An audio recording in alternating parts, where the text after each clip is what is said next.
this journey kind of kicked off consciously almost 2 years ago when I did my yoga teacher training in India.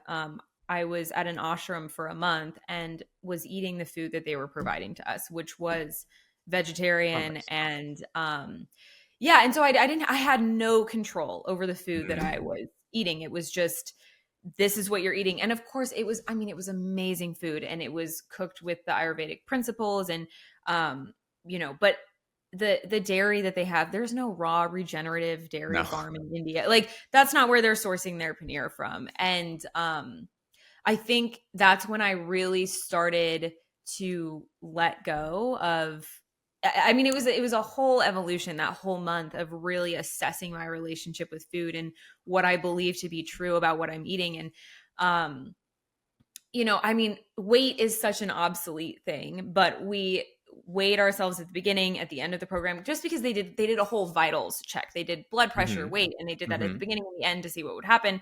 And I remember fearing, oh my gosh, I'm going to gain weight. Like, I'm eating food that is not good for me. And I had this fear that something was going to happen, bad was going to happen in my body. And I think over that month, it was a definitely some kind of death and rebirth into trusting what has been provided to me, and realizing that there's not a certain way that you have to eat. There's no rules. It's just frameworks. And I think the most important framework is the one that is, if you honor and respect the food that you're eating, then it will nourish your body. And constantly checking in on, are you overeating? Are you undereating? Like, are you not eating enough because you're scared of the food, or are you overeating because this is an emotional response? And so, yeah, I think it's something that I have so many conversations, and it's still just kind of like its own evolution happening within me. And I'm not exactly sure where, if I've fully landed yet, Right. because every once in a while I do think, oh my gosh, well, if I did have an Oreo right now, that would not be good. But I think something that I have come to is this idea of, because I don't like the term intuitive eating. Hmm. Because to intuit is to use your mind, and that's something kind of exclusive to humans, because we have, the prefrontal cortex.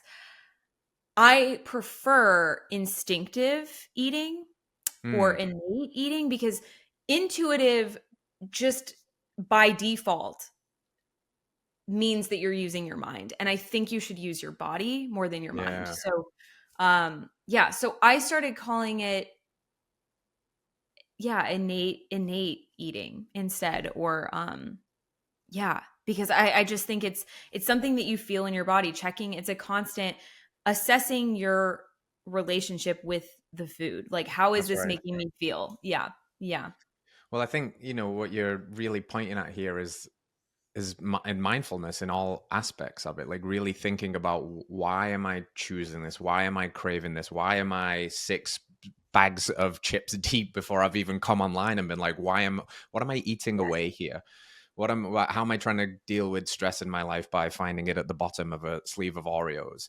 And Yes. I really do like that. I've always got the ick about intuitive eating, and I've never Yeah. really thought about that switch to instinctive eating, or like human Yes. eating, something that's more alive within the animal and what the animal needs, the body, what it needs, as opposed to what the mind needs. Because the mind is where we get ourselves in trouble in all kinds of ways, right? In stories that we make up about things. I'm intuitively craving to consume and inhale a pint of Ben and Jerry's right now. That's what my intuition is telling me to do. But my instincts don't want that.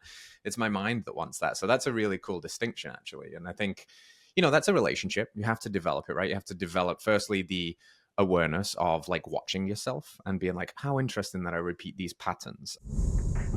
All right, friends, thanks for tuning in to another episode of Radical Health Radio. We got a fresh new podcast for you every Wednesday. If you enjoyed the show, consider liking, subscribing, reviewing, and rating us on your podcast platform. It helps to spread this message of radical health. We'll see you next week.